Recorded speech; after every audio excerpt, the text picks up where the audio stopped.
নমস্কার বন্ধুরা, কেমন আছেন আপনারা সবাই? আশা করছি আপনারা সবাই সুস্থ আছেন, ভালো আছেন। অন্যান্য দিনের মতো ছোট ছোট টিপস আপনাদের সঙ্গে শেয়ার করব। আশা করছি এই টিপসগুলি যদি অ্যাপ্লাই করেন, আপনাদের যে প্রত্যেক দিনের কাজ সেটা অনেকটাই সহজ হয়ে যাবে। এমনকি আপনারা নিজেদের জন্য কিছুটা হলেও সময় বের করতে পারবেন। চলুন আজকের উপকারী টিপসগুলি আমরা দেখে নিই। প্রথম যে টিপসটি শেয়ার করছি, জল গরম করার জন্য আমাদের অনেকের বাড়িতেই গিজার থাকে না, আর এই ধরনের ওয়াটার রড আমরা ব্যবহার করি। অনেক সময় দীর্ঘদিন ব্যবহার করতে করতে এর মধ্যে না আয়রন জমে যায়, যার কারণে জলটা গরম করতে অনেক সময় লাগে, বিলটাও বেশি আসে। কিছুটা পরিমাণ আটা মাখার মধ্যে এখানে আমি হারপিক এইভাবে নিয়েছি।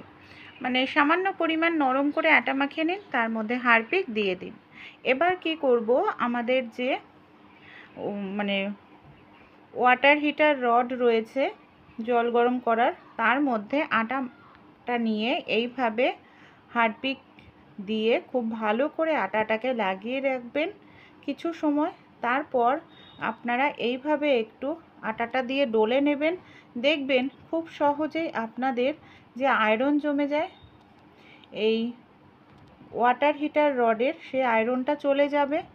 তারপর জল দিয়ে ধুয়ে খুব ভালো করে মুছে নিন। এতে কি হবে, জলটা খুব দ্রুত গরম হবে, এমনকি কারেন্টের বিলটাও দেখবেন কিছুটা হলেও কিন্তু কম আসবে। ভালো লাগলে টিপসটি অবশ্যই আপনারাও ট্রাই করে দেখবেন। চাল ধোয়ার পর আমরা কি করি, চাল ধোয়া জলটাকে ফেলে দিই, কোনো কাজেই ব্যবহার করি না। তা চাল ধোয়া জলটাকে ফেলে না দিয়ে এখানে আপনারা কিন্তু ব্যবহার করতে পারেন।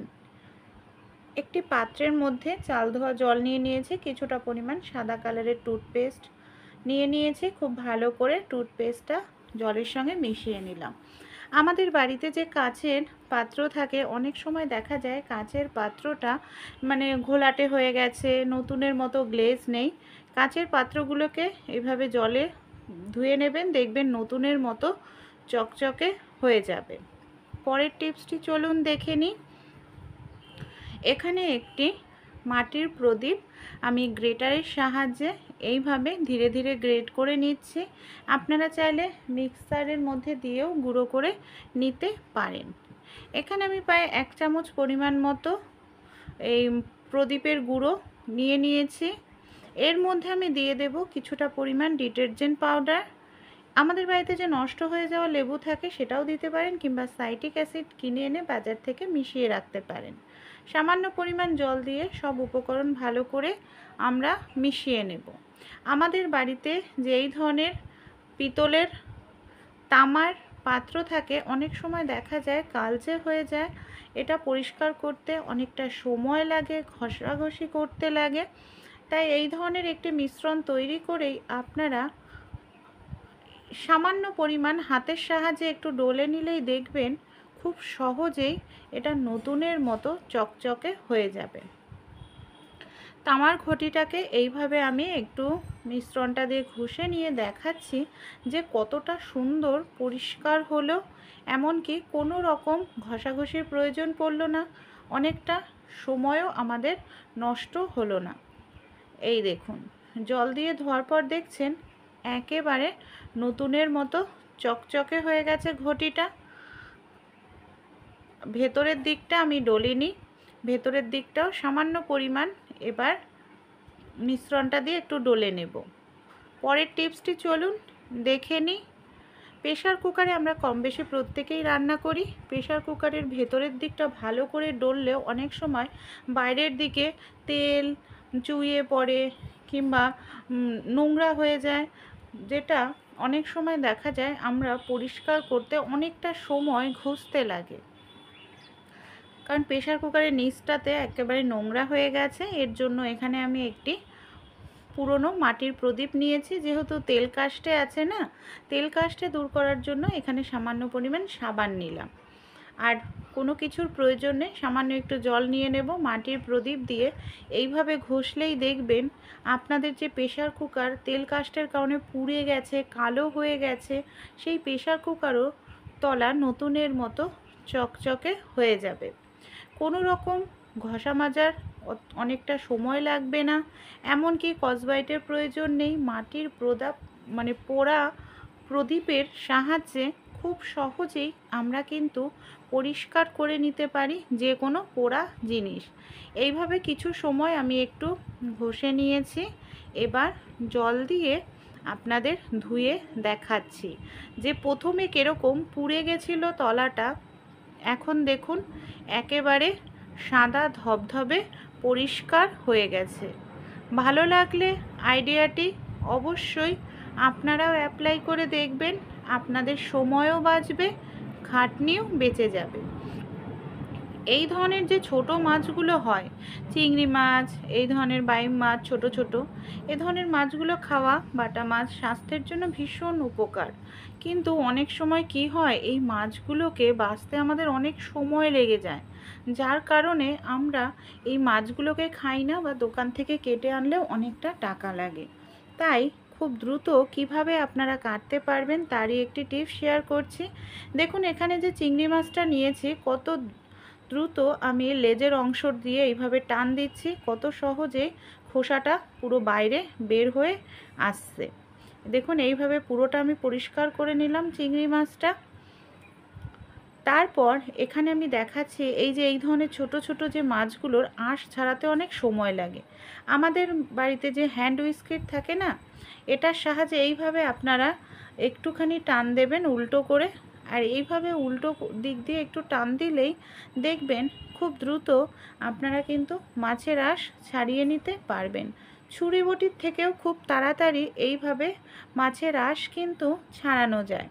অনেক সময় আমরা ছুরি বটি দিয়ে মাছ কাটতে গেলে হাত কেটে যায়, সেক্ষেত্রে একটি কাঁচি নিয়ে নেবেন। কাঁচির সাহায্যে আপনারা যদি মাছ কাটেন দেখবেন সময়ও বেঁচে যাবে, সেই সঙ্গে আর এইভাবে যদি আপনারা মাছ কাটেন দেখুন কত সহজে মাছটা আমরা ছুরি বটি ছাড়াই কেটে নিতে পারি। যে কোনো জায়গায় দাঁড়িয়েও আপনারা এই পদ্ধতিতে মাছ কেটে নিতে পারবেন, আর মাছ কাটতে গেলে আপনাদের হাত কেটে যাবে না।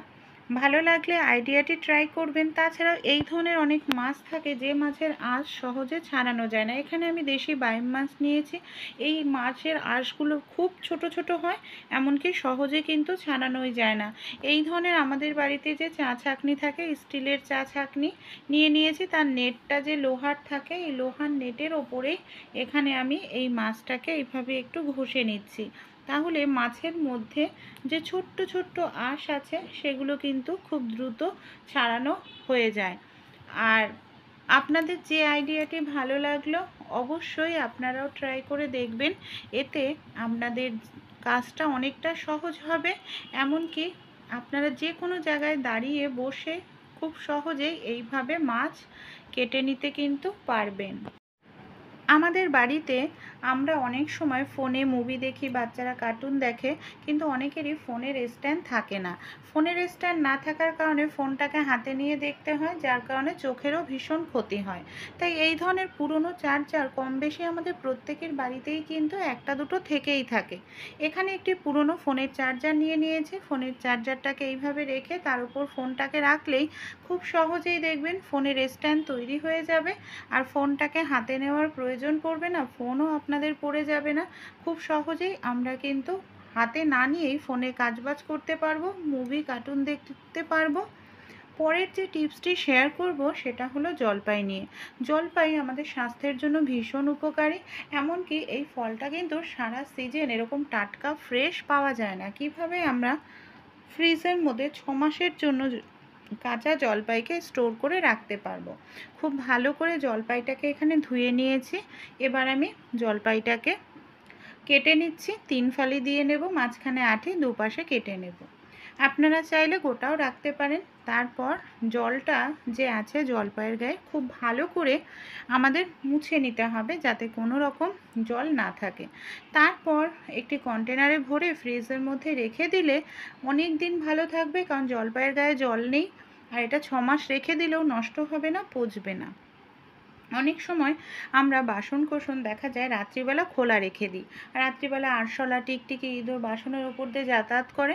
অনেক সময় আমরা বাসন না ধুয়েই সেই বাসনে খেয়ে নিই, যার ফলে আমাদের দেখা দেয় শরীরে নানা রকম রোগ ব্যাধি অসুস্থ হয়ে পড়ি। তাই রাত্রিবেলা অবশ্যই আমাদের উচিত বাসনের যে ঝুড়িটা সেটাকে ঢেকে রাখা, তাহলে বাসন থাকবে পরিষ্কার পরিচ্ছন্ন। অনেক সময় আমরা লঙ্কা খাই, দেখা যায় ভাতের সঙ্গে, রুটির সঙ্গে কাঁচা লঙ্কা খেতে পছন্দ করি, কিন্তু লঙ্কাটা হয়তো শুকনো বা শুটো হয়ে গেছে, সেই লঙ্কা ভাতের সঙ্গে খেতে ভালো লাগে না। শুকনো হয়ে যাওয়া লঙ্কাকে টাটকা ফ্রেশ করবেন কিভাবে? একটি পাত্রের মধ্যে লঙ্কা রেখে জল নিয়ে নিয়েছি, তার মধ্যে বরফ দিয়ে 5 মিনিটের জন্য ভিজিয়ে রাখবো। 5 মিনিট পরেই দেখবেন আপনাদের যে লঙ্কাগুলো শুকনো হয়ে গেছিলো টাটকা একেবারে ফ্রেশ হয়ে যাবে। আমরা অনেক সময় সাবান কেসে সাবান রাখলেও দেখা যায় খুব দ্রুত সাবান গলে নষ্ট হয়ে যায়, সাবানের অপচয় হয়। আমাদের বাড়িতে এই ধরনের অনেক পুরনো কিন্তু ঢাকনা থাকে, ঢাকনা নিয়ে নেবেন, তার উপর 3-4টে গার্ডার এইভাবে আপনারা লাগিয়ে নেবেন। এইভাবে গার্ডারটা লাগানোর পর আমরা সাবানটাকে যদি গার্ডারের ওপর এইভাবে রাখি, সাবানের জলটা খুব দ্রুত তাড়াতাড়ি ঝরবে, সাবানটা শুকিয়ে যাবে, সাবানের অপচয় কম হবে। এখানে আমি নিয়ে নিয়েছি দেখুন একটি বোতল। এই ধরনের বোতল কম বেশি আমাদের প্রত্যেকের বাড়িতেই কিন্তু থাকে। বোতলের ঠিক মাঝখানটা দিয়ে আমাদের এইভাবে কিছুটা অংশ কেটে নিতে হবে। এই দেখুন মাঝখানটায় পুরোটা নয়, কিছুটা অংশ আমি কেটে নিয়েছি। এটাকে কি কাজে আমরা ব্যবহার করব চলুন তাহলে আমরা দেখে নিই। পুজোতে কম বেশি প্রত্যেকেই আমরা এই ধরনের লাইটগুলো কিন্তু ব্যবহার করেই থাকি।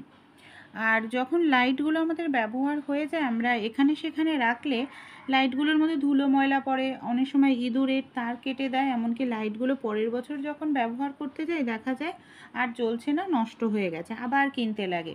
তাই এই ধরনের বোতলের মধ্যে আপনারা এই লাইটগুলোকে যদি এইভাবে ভরে রাখেন, লাইটগুলো ধুলো ময়লা লাগবে না, পরিষ্কার পরিচ্ছন্ন থাকবে। এখানে আমি ছোট 1 লিটারের বোতল নিয়েছি, আপনারা 2 লিটারের যে বড় বোতলগুলো হয় তার মধ্যে নিলে 4-5টা লাইট খুব সহজেই ঢুকে যাবে, পরিষ্কার পরিচ্ছন্ন ফ্রেশ থাকবে লাইট। এখানে আমি নিয়ে নিয়েছি কিছুটা পরিমাণ পুরনো মাটির প্রদীপ। কি কাজে ব্যবহার করব চলুন দেখে নিই। আমাদের বাড়িতে দেখা যায় যে বটিতে আমরা সবজি কাটি, মাছ কাটি, এই বটিগুলোতে একেবারে জং ধরে যায়, নষ্ট হয়ে যায়, আর ধারও থাকে না। বাজার থেকে ধার করে আনতে গেলে অনেকটা টাকা লাগে। আমাদের বাড়িতে যেই ধরনের রং মশলা আমরা পুড়িয়ে থাকি, পোড়ানোর পর ফেলে দিই, এই ধরনের রং মশলার মধ্যে প্রচুর পরিমাণে বালি থাকে। তাই রং মশালগুলো জ্বালানোর পর ফেলে না দিয়ে বালিগুলোকে আমরা কোনো কৌটোর মধ্যে ঢেলে রাখতে পারি, আর যখন প্রয়োজন সেই বালিগুলোকে ব্যবহার করতে পারি। এখানে বালিটাকে কি কাজে ব্যবহার করব চলুন দেখে নিই। বালিটা আমি বটির উপর দিয়ে দিলাম, একটি প্রদীপ নিয়ে নিয়েছি, তারপর এইভাবে আমি বালি আর প্রদীপটা দিয়ে বটিটাকে ঘষতে থাকবো। এতে বটির মধ্যে যে জং আছে সেই জংটাও দেখুন কত সহজে উঠে যাবে। শুধু জং উঠে পরিষ্কার হবে না, সেই সঙ্গে বটির যে ধারটা চলে যায় সেই ধারটাও কিন্তু খুব সহজে ফিরে আসবে। এইভাবে আমি কিছু সময় একটুখানি ঘষে নিচ্ছি, তারপর আমি আপনাদের দেখাচ্ছি যে কত সুন্দর দেখুন বটিটা এখানে আমার পরিষ্কার হয়ে গেল। বাজারে নেওয়ারও প্রয়োজন নেই, এই উল্টো সাইডটাও আমি একইভাবে পরিষ্কার করে নিয়ে ধুয়ে আপনাদের দেখাবো। এই দেখুন ফাইনাল রেজাল্ট আপনারা দেখতেই পাচ্ছেন কতটা সুন্দর ধার এসছে, জং চলে গেছে।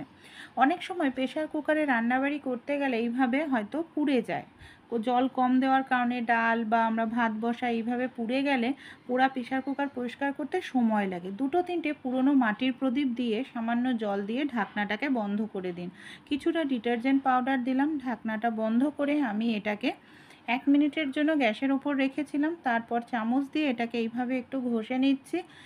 এতে কি হবে, এই যে মাটির প্রদীপ পোড়া প্রেশার কুকারকে খুব দ্রুত পরিষ্কার করতে সাহায্য করবে। এবার দেখুন চামচ দিয়ে ঘষে নেওয়ার পর আমি এখানে প্রদীপটা দিয়ে ঘষে নিয়েছি। এই দেখুন এবার নর্মাল একটি কসবাই দিয়ে কিছু সময় ঘষে নিলেই কিন্তু আমাদের প্রেশার কুকারটা যে একেবারে কালো হয়ে গেছিলো পুড়ে, সেই প্রেশার কুকার একেবারেই পরিষ্কার হয়ে যাবে। ভালো লাগলে অবশ্যই অ্যাপ্লাই করে দেখবেন। পরের যে টিপসটি শেয়ার করব, অনেক সময় আমরা যখন শাড়ি চুড়িদার পিন আপ করি, দেখা যায় ভেতর থেকে এইভাবে সেফটি পিনটা লাগাই, বাইরে থেকে কিন্তু সেফটি পিনটা দেখা যায়। আর বাইরে থেকে সেফটি পিনটা দেখা গেলে দেখতে ভীষণ বাজে লাগে। আপনারা পাড়ের মধ্যে লাগাতে পারেন কিংবা পাড়ের ওপরে। তাই একটি টিপস শেয়ার করব। আমাদের বাড়িতে পুঁতি কম বেশি প্রত্যেকের থাকে। আপনারা যতটা বাইরে থাকবে সেফটি পিন সেই হিসাবে পুঁতি নিয়ে নিন। আপনারা দুটোও নিতে পারেন বা একটাও নিতে পারেন। তারপর সেফটি পিনটাকে আপনারা এইভাবে লাগিয়ে নিন। তাহলে কি হবে, যে অংশটা আপনাদের বাইরে থাকবে সেফটি পিনটা দেখা যাবে না, এতে সৌন্দর্যও বৃদ্ধি পাবে, ভালোও লাগবে।